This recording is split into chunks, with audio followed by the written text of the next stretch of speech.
по-силно. Или по-близо до микрофона.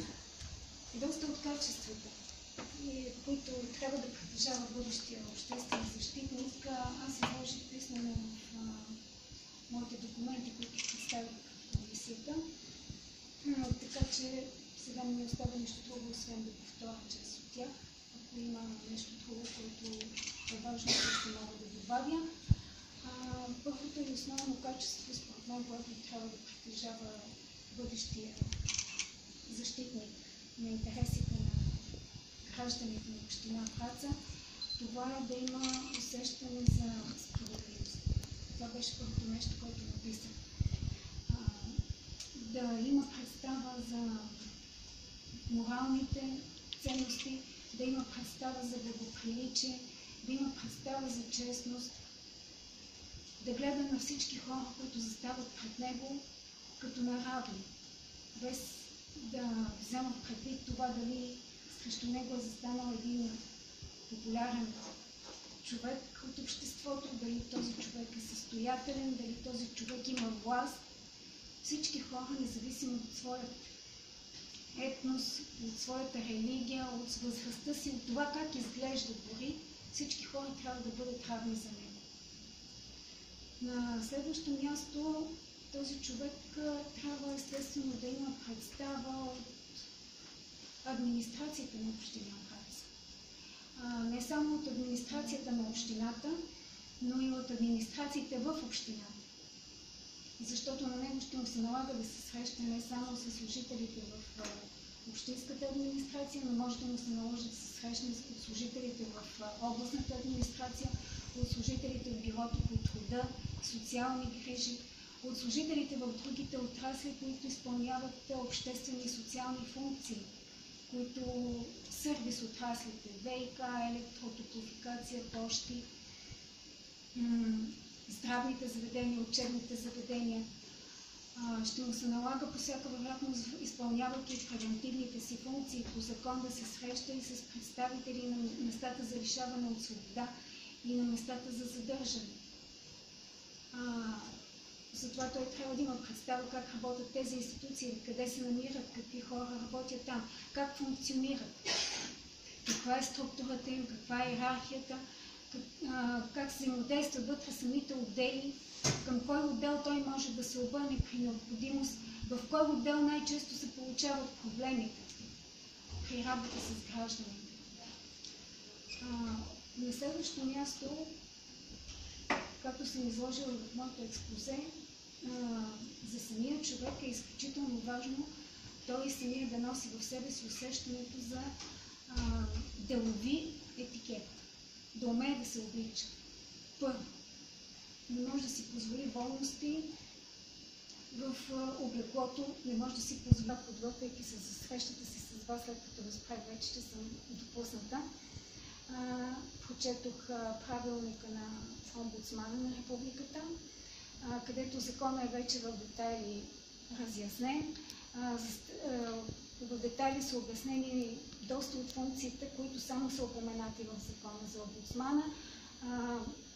Говоря за функцията за превентивна дейност, когато точно и ясно упоменато как той трябва и има право да посещава местата за задържане, за лицата лишени от свобода. Също така изключително сериозно впечатление ми направи това, което в закона почти не се споменава, е посредническата дейност на омбудсмана.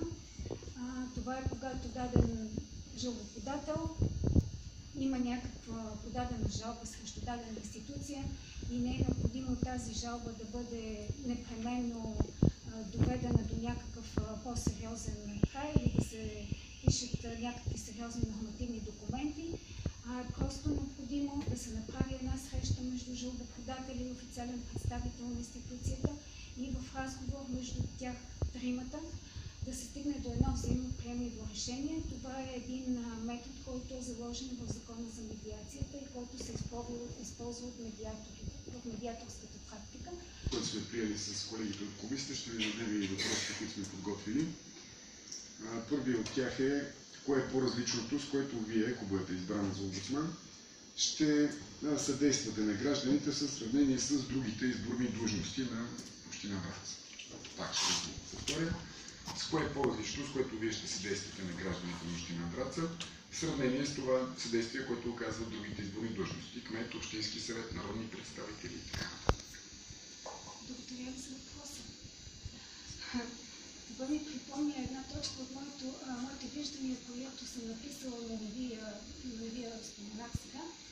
Това е, че омбудсманът трябва да забрави, че има работно време и работно място. Той ще бъде спиран на улицата, ще му бъдат задавани въпроси и ще бъде молен за съдействие. Той ще стане публична личност, той ще стане обществено разпознаван, ако до сега не е бил. Но ще трябва да бъде готов винаги, по всяко време и на всяко място да изслушва хора. Преминаваме към втория ми въпрос. Първо, как си представяте вашето финансиране, откъде ще се финансирате и как ще конструирате бюджета? По какъв начин? Да. Боравенето с бюджет не е силната ми страна, подчертавам. Но тъй като и все още не знам какви ще бъдат членовете на администрацията, дали изобщо ще има администрация към омбудсмана, така че нека да най-напред да... Така, вашето решение, само ми позволете да уточня. Ако бяхте предполагам, ще погледна екраника, там се изписва, че вие ставите план сметка. Тоест, визията ви за това дали ще имате или няма да имате администрация е именно в резултат на тая план сметка. И ние точно за тази визия ви питаме как се представяте визията, бюджетирането, грубо казано, т.е. как ще конструирате дейността си, защото вие без пари няма как да конструирате дейността. Разбира се. Нека най-напред да уточним какви възможности предлага Общинския съвет като служители към омбудсмана. И ако той предлага само един администратор, един секретар, ако предлага повечето хора като помощници, в съответствие с бройката на служителите ще се уточнява и съответния бюджет. Доколкото погледнем в правилника на омбудсмана на републиката, пари за командировка не се предвиждат. Така че всяко едно пътуване до населено място от общината няма да бъде финансирано, освен срещу представен необходим документ за извършено пътуване. Така че харченето на пари ще бъде съвсем прозрачно и срещу съответен документ. Добре, разбрах, колеги, нещо от втория въпрос има ли да уточняваме? Няма. Преминаваме към практическата част, която сме си подготвили. Ще ви зададем всъщност два подвъпроса. Първо да приемем за целите на въпроса, че вие сте избран за омбудсман. При вас в единия случай ще пристигне гражданин, който ви се оплаква, че кметът иска да събори негова постройка. Или носи такава заповед за премахване на постройката, като съответно ви разказва една много тежка история. Повярвайте ми, повечето наши съграждани имат много тежки истории в гърба си. Вие какво правите в този случай? За да се вземе каквото и да било решение, първо трябва да се провери истинността на документите, които се представят. След това да се направи проверка в съответните институции, дали действително този документ е актуален, дали кога е издаден, дали след него няма издадени други заменящи го нормативни актове, нормативни документи. Ще се проверят първо документите в община Враца. И след това ако трябва, ще се срещнем дори и с господин кметът, за да видим кой го е накарал да издаде подобен документ. Така ли ще постъпите? В смисъл това е? Най-напред се проверява истинността и последователността на издаването на документи. Добре. Колеги, има ли нещо уточняващо по този въпрос? Не. Добре. Втория ни подвъпрос е, вие пак продължаваме вършим с хипотезата, след която вие сте избрани за омбудсман, при вас идва една скромна дама, пенсионер, която ви носи сметка от ВиК. И ви казва, аз съм много бедна, с тази моята малка пенсия няма как да процедирам. Помогнете ми, не знам какво да правя. Какво ще направите? Най-напред ще се срещна с служителите на ВиК, за да проверя дали сметката е правилна.